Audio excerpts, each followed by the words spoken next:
A very good morning to all of you. This is Abhilasha Nahata, your social science teacher. So class, today we all are going to continue our chapter number 4 of your geography textbook. The name of the chapter is Maps. In our previous class, we talked about the components of the map. The three components of the maps are distance, direction, and symbols. And from which we have already done distance and directions. In distance, we talked about scale and which we used while making the map, and while calculating the distance we are using scale. And after that we talked about directions, and four main directions are there, and those main directions are also known as cardinal directions: north, south, east, and west. And there are four intermediate directions. Intermediate direction means directions between the two main directions. Okay, for example, between north and west we have northwest, between south and east we have southeast. Okay, so now our today's topic is the third component of the map, that is symbols. Okay, so it is the third important component of a map. It is not possible to draw on a map the actual size, shape and size of different features such as buildings, roads, bridges, trees, railway lines, or a well. So they are shown by using certain letters, shades, colors, pictures, and lines. These symbols give a lot of information in a limited space. With the use of these symbols, maps can be drawn easily and are simple to read. Even if you don't know the language of an area and therefore cannot ask someone for directions, you can collect information from maps with the help of these symbols. Maps have a universal language that can be understood by all. There is an international agreement regarding the use of these symbols. These are called conventional symbols. Some of the conventional symbols are shown in the figure, which we'll talk about later. First of all, let me explain this paragraph to you. So the third most important component means part of a map is symbols. We are using symbols. First of all, what do you mean by symbol? Symbol is a mark or a shade or a color which or a or a shape which we use to define something, which we use to represent something. Okay, for example आपने बहुत जगह no parking का sign देखा होगा. ठीक है, no parking का sign होता है ना, तो वो क्या है, वो सिंबल है. व्हाइट फ्लैग का सिंबल क्या होता है, पीस होता है, राइट. तो हम डिफरेंट शेड्स को, कलर्स को, लेटर्स को यूज करते हैं किस चीज के लिए, कुछ चीजों को बताने के लिए. So, and obviously it is not possible for us to draw the exact shape and size of the different features of the map. जैसे कि हमें मैप में अगर बिल्डिंग दिखाना है तो हम ऐसा तो नहीं कर सकते ना कि बिल्डिंग को, बड़ी सी बिल्डिंग को ऐसे ड्रॉ कर दे, या फिर हमें ऐसे दिखाना है, ब्रिज दिखाना है तो हम प्रॉपरली ब्रिज तो नहीं बना सकते हैं ना. So for those things we are using some symbols, we are using some letters, we are using some shades, colors, pictures, etc. जिससे कि क्या हो, जिससे कि हम easily समझ सके कि ये क्या बताना चाह रहा है, ये मैप क्या शो करना चाह रहा है. ठीक है, जैसे कि we are using certain letters, shades, colors, pictures and lines. So these symbols give a lot of information in a limited space. एक छोटी सी जगह पे हमारे पास मैप में एक सपोज इतना सा ही मैप है, उसमें हमें बहुत सारी चीजें दिखानी है, हमें बताना है कि यहाँ पे रेलवे लाइन भी है, यहाँ पे हमारे पास स्कूल भी है, यहाँ पे हमारे पास पोस्ट ऑफिस भी है।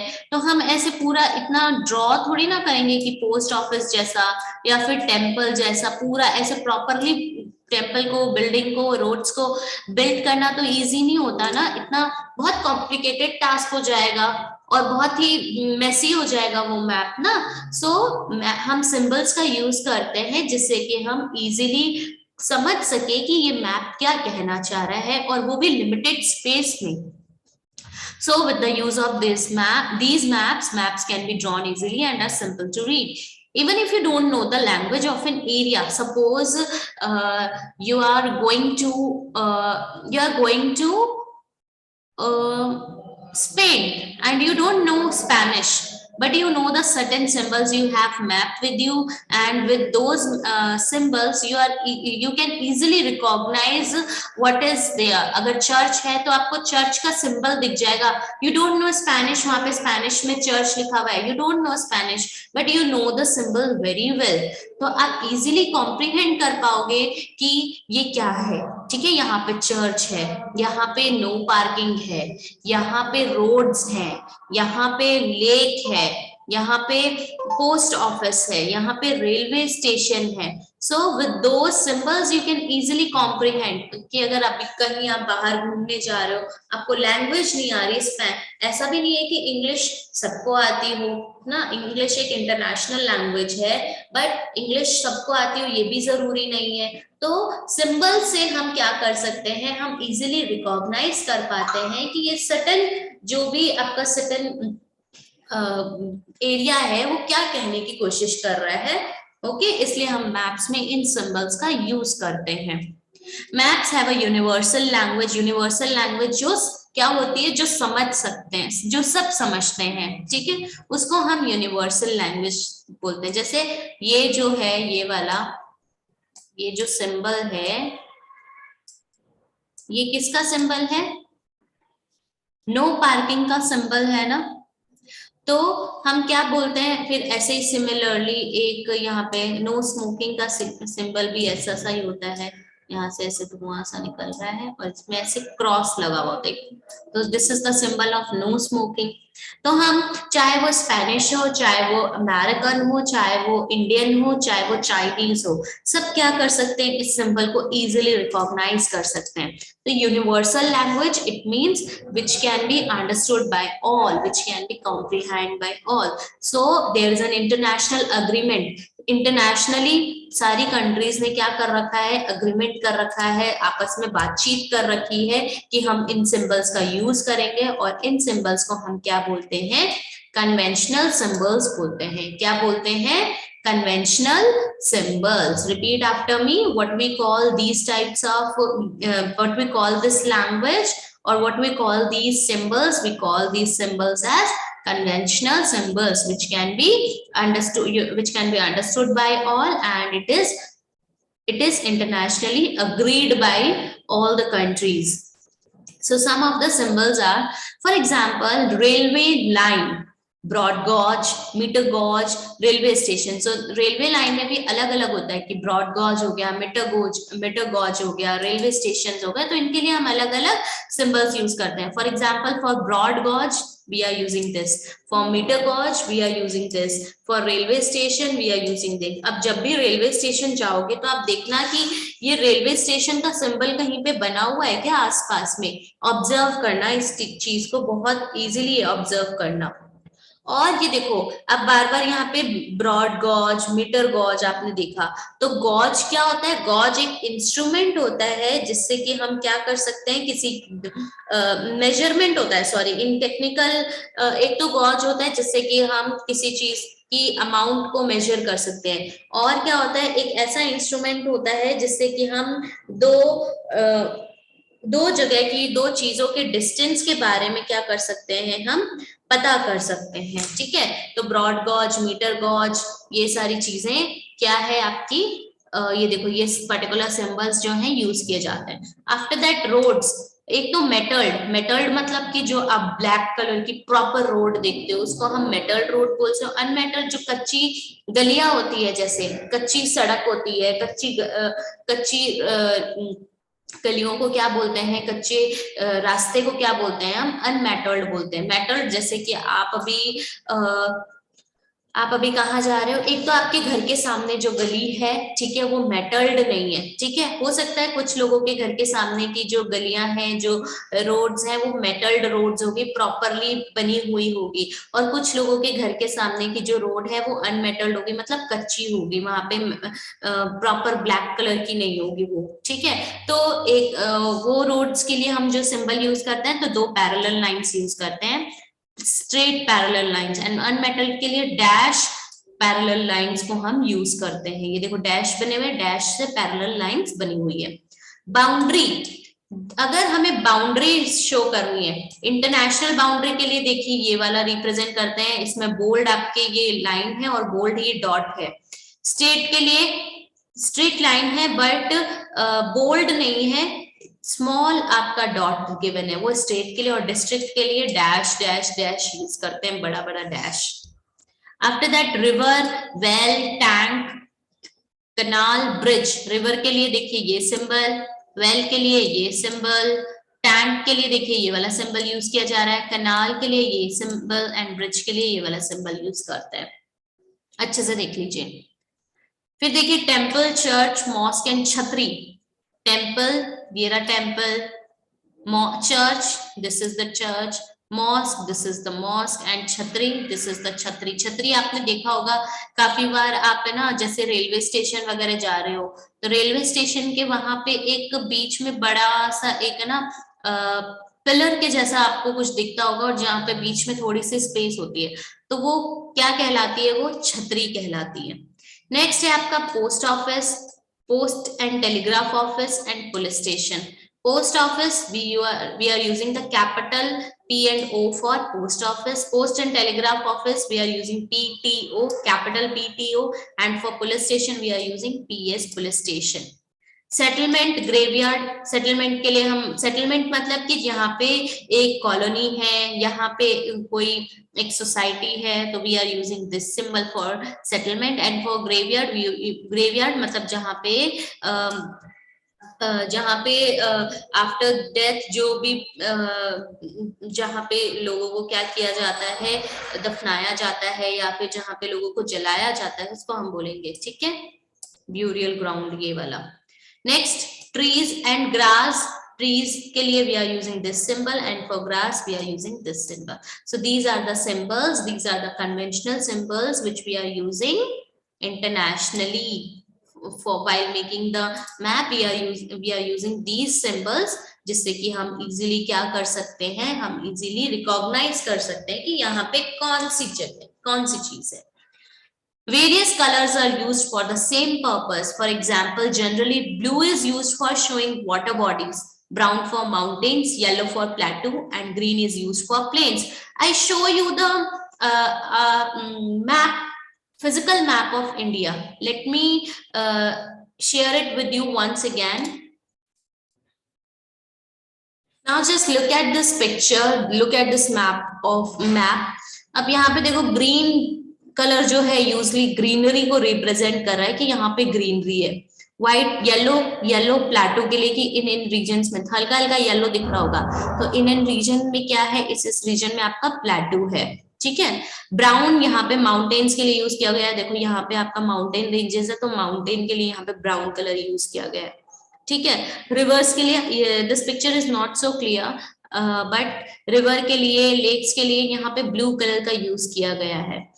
तो हमें समझ आता है कि हम इंटरनेशनली भी क्या कर रहे हैं, एक स्पेसिफिक कलर्स यूज कर रहे हैं कुछ स्पेसिफिक चीजों को दिखाने के लिए। जैसे कि हम वाटर बॉडीज, जैसे कोई भी वाटर बॉडी हो, चाहे वो रिवर हो, लेक हो, ठीक है, तो उसके लिए we are using blue colour. For mountains we are using brown colour, for plateau we are using yellow color, and for green, for plains we are using green color. Plains के लिए हम green color use कर रहे हैं। Now just look at this map.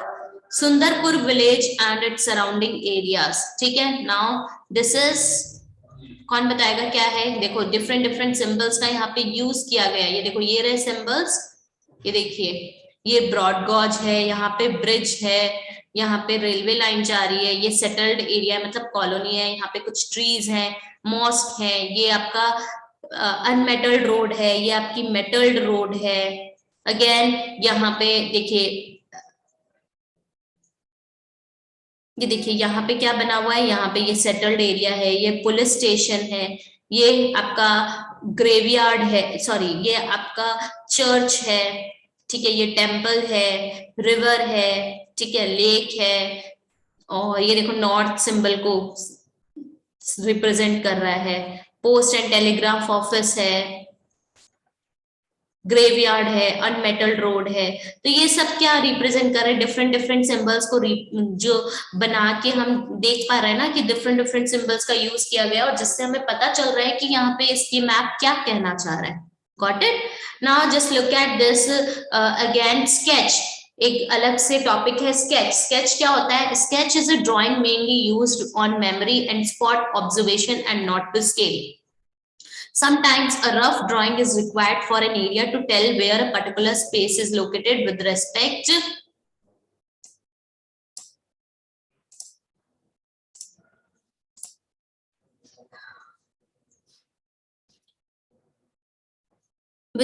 to other places. Suppose you want to go to your friend's house, but you don't know the way. Your friend may make a rough drawing to show the way to his house. Such a rough drawing is drawn without scale and is called sketch map. Sketch maps क्या होते हैं?